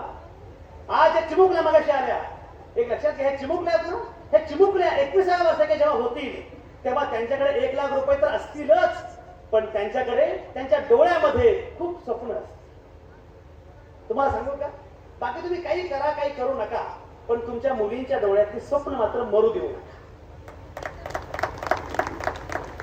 कारण सबसे खतरनाक होता है सपनों का मर जाए, स्वप्न मरता कामा नये. राजश्री नावाच्या एका चिमुकल्या मुलीला कधीतरी वाटलं असेल ना की मी वर्दीमध्ये जाईल, तर लोक हसले असतील कशाला वर्दीमध्ये, आपलं डीएड कर. आपल्याकडे प्रॉब्लेम तुम्हाला माहिती आहे ना, एका गावानं डीएड केलं की सगळं गाव डीएड करतं, एका गावाने इंजिनिअरिंग केलं की सगळे इंजिनिअरिंग करतात. आपल्याला हवं ते लक्षात घ्या, तुमच्या मुला मुलींना हवं ते करता आलं पाहिजे. तुमची मुलं नापास होत काही होत त्यांना जे आवडतं ते करता आलं पाहिजे.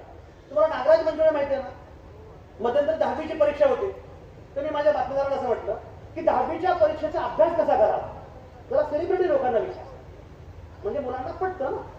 त्यांना फोन केला नागराज मंजुळे, म्हणजे नागराज साहेब जरा तुमचा फोड द्या, हे जसे बाईट मागतात ते बाईट, या लोकांनी बाईट आणून सगळं जर्नालिझम संपून टाकलेलं आहे. इतके चावे घेतात हे, तो चावा आता आमच्याकडे पण सवय लागली लोकांना प्रिंटमध्ये पण, की तुमचा बाईट द्या जरा. नागराज म्हटलं कशाबद्दल, 10वीचा अभ्यास कसा करावा. नागराज म्हटलं मी 10वीला 6 विषयात नापास झालो. तर मी फोन घेतला नागराजला, म्हणजे नागराज तू 10वीला 6 विषयात कसा नाही नापास झाला. तो म्हणा सर 7 विषय होते. 6च्या 6 विषयात नापास झालेला नागराज मंजुळे पुढे आपल्या आवडीच्या क्षेत्रात करिअर करू शकतो. तुमच्या मुला मुलींना सुद्धा त्यांच्या आवडत्या क्षेत्रामध्ये करिअर करता आलं पाहिजे, ती स्पेस मिळाली पाहिजे, ती संधी मिळाली पाहिजे. आणि म्हणून मला असं वाटतं की तुमच्या मुला मुलींना वाढवताना, तुमच्या मुलींना वाढवताना हा प्रयत्न निश्चितपणे केला पाहिजे. हे तुम्ही नक्की कराल अशी मला पूर्णपणे खात्री आहे. मला अत्यंत आनंद आहे, समारोप करताना काही महत्वाच्या गोष्टी मुद्दाम नोंदवल्या पाहिजे. एक म्हणजे मलकापूर नगरपालिका ज्या प्रकारचं काम करते आहे त्याबद्दल पुन्हा मुद्दाम कौतुक करतो. याचं कारण असं आहे की शेवटी या देशामध्ये सर्वसामान्य माणूस हा केंद्रबिंदू आहे, अंतिम सत्ता जनतेची आहे. इथे कुठलाही संजय आवटे महत्वाचे नाही, इथे कुठेही अतुल बाबा कोणी महत्वाचं नाही. इथला महत्वाचा माणूस, मी नेहमी सांगत असतो की हा देश मनोहर रावांचा नाहीये, अतुल रावांचा नाहीये, संजय आवटेंचा नाही, हा देश तुमचा आणि माझा आहे, सर्वसामान्य माणसाचा. सर्वसामान्य माणूस हा देशाचा केंद्रबिंदू आहे. आपल्यापेक्षा कुठलाही नेता, आपल्यापेक्षा कुठलाही प्रशासकीय अधिकारी मोठा होता कामा नये. एक काळ असा होता की वर्दीतले अधिकारी आली लोक घाबरायचे, सरकार इंग्रज सरकार होतं, कलेक्टर फार मोठा, कमिशनर फार मोठा. आता असं कोणीच नाही, आता सगळ्यात मोठी सर्वसामान्य माणसं आहेत. या माणसांना केंद्रबिंदू मानणारी व्यवस्था तुम्ही मलकापूरमध्ये राबवत आहात, याचा मला अत्यंत आनंद आहे. तेजस, ही खूप महत्वाची गोष्ट. दुसरी गोष्ट अशी की हे करत असताना अगदी साकल्यानं बारकाईने विचार, ड्रेनेज पासून इतका विचार केलाय, म्हणजे मला असं वाटतं मनोहरराव, इथे मी जे बोललोय याच्यापेक्षा जास्त मी पुण्यात गेल्यावर बोलणार आहे मलकापूरबद्दल. कारण खरोखर मी भारावून गेलोय. एका छोट्या चिमुकली ग्रामपंचायत परवापर्यंत 2002 पर्यंत मला वाटतं ग्रामपंचायत होती, 8 पर्यंत ग्रामपंचायत होती, 2008 पर्यंत ग्रामपंचायत होती, आता नगरपालिका झाली. एवढ्या कमी कालावधीमध्ये एखादं गाव कशा प्रकारे वाढू शकतं हे मी बघतोय. आणि तुम्हाला मी सांगतो, मी जवळपास 52 देश बघितलेले आहेत. आणि नुसते बघितले नाही, मी 52 देशांमध्ये जाऊन तिथे भाषण करून तिथे कॉन्क्लेव्ह मध्ये सहभागी होऊन आलेलो आहे. 52 देश पाहिल्यानंतर मला हे पटलंय की बेसिकली सर्वसामान्य माणसांना केंद्रबिंदू मानणारी व्यवस्था उभी केल्याशिवाय आपल्या देशाला पुढे जाता येणार नाही. लंडनमध्ये मी मध्यंतरी गेलो होतो आणि तिथे एका हॉटेलमध्ये गेलो, तर तिथे ते मिल डील प्रकार असतो, सँडविच प्लस कोक, सँडविच प्लस पेप्सी वगैरे वगैरे सगळे उभे होते. आणि एक पोलीस अधिकारी आला, ते युनिफॉर्मवरून कळलं की पोलीस अधिकारी असणार. तर तो आला, तो रांगेत उभा राहिला, त्यानं सँडविच घेतलं, पैसे ऑनलाईन दिले आणि बाजूला गेले. मी त्याला म्हटलं तुम्ही कोण आहात, तर मला कळलं की हा तिथला IPS आहे. म्हटलं IPS रांगेत उभा राहतो, म्हटलं आमच्याकडे PI पण रांगेत उभा राहत नाही, आणि रांगेत उभा राहिला तरी पैसे देईल याची खात्री नाही. तो म्हटला PIS काय, इथे PM सुद्धा रांगेत उभा. एखादा देश मोठा का होतो. एक फक्त तुम्हाला गंमत सांगतो, सगळ्या महिलांनी ऐकावी म्हणून मुद्दाम सांगतो. लंडनमध्ये अविनाश शिंदे नावाचा आमचा एक मित्र, अविनाश शिंदे हा या सातारा भागातलाच आहे. त्याचा भाऊ डॉक्टर आहे, त्याचं चांगलं मोठं हॉस्पिटल आहे. त्यांचं हिथ्रो एअरपोर्ट जे आहे, हिथ्रो एअरपोर्ट जवळ मोठं हॉस्पिटल आहे. तुम्हाला सांगतो, एके दिवशी असं तर तिथे गंमत काय माहिती का, तिथे लग्न झाल्यानंतर सरकार विचारतं तुम्हाला मूल होऊ द्यायचंय, तिथे मूल होऊ द्यायचे की नाही लोक विचार करतात. बट आमच्याकडे विचार करण्यापूर्वीच मूल झालेलं असतं. आणि तुमचं मूल सांभाळायचं असेल तर मूल वाढवण्यासाठी सरकार पैसे देते. की तुमचं मूल हे भारत देशाचं नागरिक आहे, उद्याची संपत्ती आहे, तर वाढवा. तुम्हाला मी सांगतो, त्याच्या त्या मुलीला असाध्य आजार झाला, असाध्य आजार. लोकांना कळालं, पब्लिक हेल्थ सिस्टीमला कळालं, ते गेले, त्यांनी त्या मुलीसाठी सगळ्या सुविधा उपलब्ध करून दिल्या आणि हॉस्पिटलमध्ये नेल्या आणि सगळा खर्च सरकारने केला. एवढंच केलं नाही, त्याने त्याची मुलीच्या आईला विचारलं की तुम्ही काय करता. ती म्हणते मी पूर्वी IT मध्ये नोकरी करायचे, पण आता मुलीच्यामुळे मी नोकरी सोडली. तिनं नोकरी सोडली म्हणून तिला कॉम्पन्सेशन सुरू केलं सरकार की तुला नुकसान भरपाई, आणि मुलीचा पूर्ण खर्च स्वतः. ती मुलगी उत्तम बरी झाली, आता ती मुलगी लंडन स्कूल ऑफ इकॉनॉमिक्स मध्ये शिकते. मी तुम्हाला का सांगतो माहितीये का, हे सगळ्यात महत्वाचं हे आहे. आपल्याकडे काय झालंय, जात धर्म अमुक धमुक या सगळ्यामध्ये आपण इतके अडकून पडलोय की सर्वसामान्य माणसांचा विकास हा केंद्रबिंदू आहे हे आपण विसरतोय. आणि म्हणून मनोहरराव, तुम्ही जे करता आहात, आम्ही तुमच्या सोबत आहोत.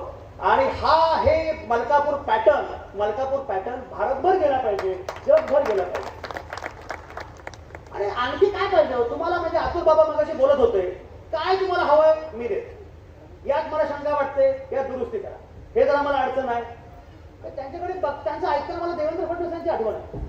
देवेंद्र फडणवीस माझे फार जवळचे मित्र आहे. ज्या प्रकारे कुठल्याही गोष्टीचा साकल्याने विचार करतात, नीट विचार. आणि काय त्यांचं म्हणणं असं आहे की विचार केला पाहिजे विकासाचा आणि वाढीचा, ग्रोथ हब म्हणून विचार करायचा आहे. या प्रकारची भूमिका जेव्हा राजकीय नेत्यांची असते, त्याचा प्रॉब्लेम काय होतो माहिती का, कराड शेजारीच मलकापूर आहे. मलकापूरचं फारच बरं चाललंय, काहीतरी गडबड केली. नेते पूर्वी असं करायचंय, एकमेकांच्या पायात पाय घालणं, आणि आम्ही पण असेल तू पण तसं. ती जी गोष्ट आहे ना, की एक बाई चालली होती, तिच्या डोक्यावर पाटी होती आणि पाठीमध्ये खेकडे होते. ती खेकडे विकायला चालली होती. माझ्यासारख्या माणसाने विचारलं होतं, खेकडे विकायला चाललंय पण डोक्यावर पाठीवर काही झाकण नाही. ती मला काही काळजी करू नका, एक खेकडा वर चालला की दुसरा खाली, कोणीच बाहेर पडत नाही. आपण सगळे गर्तेमध्ये कोसळतोयचं कारण असं की एक पुढे चालला की दुसरा त्याला खाली खेचतो. इथं उलट आहे. इथे मनोहरराव काही करू पाहतात तर अतुल बाबा त्यांना पाठिंबा देत आहेत. हे खूप महत्वाचं आहे. तेजस नगराध्यक्ष आहे म्हणून मनोहररावांना वाईट वाटत नाही, त्यांचा तेवढा सन्मान केला जातो, हे जास्त महत्वाचं. हे बघा, पद येतात जातात, पद काही फार महत्वाची नसतात. आज माझं पद आहे, मी सांगतो, मी आता खूप जग बघितलंय. मी तुम्हाला सांगतो की पदांवरनं गेल्यावर माणसांचं काय काय होतं ते आम्ही बघतो. खूप जवळची माणसं मी बघितली आहे. पदं खूप महत्वाची नसतात. आपण जोपर्यंत त्या ठिकाणी आहोत तोपर्यंत सर्वसामान्य माणसांचा विकास करणं ही भूमिका असणं हे जास्त महत्वाचं आहे. तुम्ही सगळेजण ते करता आहात, याचा मला अत्यंत आनंद आहे. आणि हा परिसर मुळात यशवंतरावांची आठवण सांगणारा, स्वातंत्र्याची सगळी लढाई लढलेला असा हा परिसर. मला पूर्णपणे खात्री आहे की या परिसरामध्ये महिला अशाच उभ्या राहिल्या, तेजपुंज तेजस्विनी अशाच उभ्या राहिल्या. नव्या पिढीतल्या सगळ्या ज्या नव्या महिला मुली आहेत त्यांच्या डोळ्यातली स्वप्न अशीच वाढली, विकसित झाली. येणारा कालखंड खूप छान असणार. आमच्या सुरेश भटांची खूप चांगली गझल, हे असे आहे तरी पण हे असे असणार नाही, हे असे आहे तरी पण हे असे असणार नाही, दिवस आमुचा येत आहे तो घरी बसणार नाही. हे खरे की आज त्यांनी घेतले सारेच ठेके, पण उद्या त्यांच्या चितेवर एकही रडणार नाही. बांधती जे रोज भिंती, सांगती ते धर्म जाते, पण उद्याचा सूर्य काय त्यामुळे फसणार नाही. तुम्ही पुढे म्हणतो, छान झाले दांभिकांची पंढरी उद्ध्वस्त झाली, यापुढे बाचाळ दिंडी एकही निघणार नाही. आणि शेवटी आजचे आमचे पराभव पचवितो आम्ही उद्यास्त, आजचे आमचे पराभव पचवितो आम्ही उद्यास्त, विजय तो कसला उरावर जखम जो करणार नाही, हे असे आहे तरी पण हे असे असणार नाही, दिवस आमचा येत आहे तो घरी बसणार नाही. फक्त त्यासाठी एकच महत्वाची गोष्ट, महिलांना माणूस म्हणून महिलांकडे बघितलं. संजय आवटेंचं भाषण आहे, मला कोणी काही विचारलं का? मला बाबांनी विचारलं, आपण कुठे असता? पुण्यात असता, किती कार्यक्रम करता साधारणपणे? एवढं विचारलं. पण संजय आवटेंच्या ऐवजी संजीवनी आवटे आले असते तो लोक काय काय बघतात, कसं बघतात, आणि पण विचारतात, मिस्टर काय करतात, तुला काय करायचं? मुलं काय करतात, तुला काय करायचं? मी सांगतो यासाठी की कुटुंबावरून परीक्षा करणं बंद केलं. तिला इंडिपेंडंट इंडिव्हिज्युअल म्हणून स्वीकारलं पाहिजे की ती व्यक्ती आहे, ती व्यक्ती आहे. त्या बाईला माणूस म्हणून स्वीकारणं, माणूस म्हणून बघणं, आणि आपण सुद्धा एकमेकींकडे त्याच प्रकारे बघणं ते अत्यंत आवश्यक आहे. तुम्ही सुद्धा इतर महिलांकडे माणूस म्हणून बघितलं पाहिजे, आपला माणूस होणं. कारण शेवटी आपला मुक्काम माणूसपणाचा आहे. त्या माणूसपणाच्या गावाला आपल्याला जायचं आहे. ते गाव आपल्यापैकी प्रत्येकाला सापडणार आहे अशी मला पूर्णपणे खात्री आहे. आणि आज तर मला ती ग्वाहीच मिळाली आहे. एवढ्या मोठ्या संख्येनं महिला आहेत, किती गोड हसतायत महिला बघा, छान टाळ्या वाजवत आहेत, गोड हसतायत. इकडे शिंगोळ्या होत आहेत, बिनसाखरेचे मोदक होत आहेत, कुणी रांगोळ्या काढतायत. नव्या मुलींच्या डोळ्यातले स्वप्न खुलावेत म्हणून त्या जन्माला जन्माला लखपती होत आहे. आमचे बाबा आणि नेता एवढा गोड हसतो म्हणजे अजून काय पाहिजे आयुष्य. मला नेहमी वाटतं नेत्यांनी हसायला शिकलं पाहिजे. आणि आता नेत्यांकडे बघून वाटतं ह्याच काही खरं नाही, हा काय आपल्याला करणार. नेत्यांकडे बघून वाटलं पाहिजे असं मला प्रसन्न व्हायचं. आणि गौरवी बेनी सोबतच्या इतके गोड म्हणजे असं सहजीवन पाहिजे, अशी जोडी पाहिजे. इतके छान वाटतं मला. रागेशले आमच्या वर्दीमध्ये तिथे बसलेले आहे, तिकडे मलकापूरची सगळी फौज आणि या सगळ्यांना अर्थपुरवठा करणारे आमचे समीर जोशी. तिकडे अर्थपुरवठा फार महत्वाचा आहे. तुम्ही फक्त कल्पना मांडा, निधी घेऊन मी आहे असं म्हणणारे समीर जोशी जोशानं उभे आहेत. अशी सगळी छान टीम आहे. हे असं सुरू राहू द्या. हे असे आहे तरी पण हे असे असणार नाही. दिवस आमचा येत आहे, तो घरी बसणार नाही. जिंदाबाद.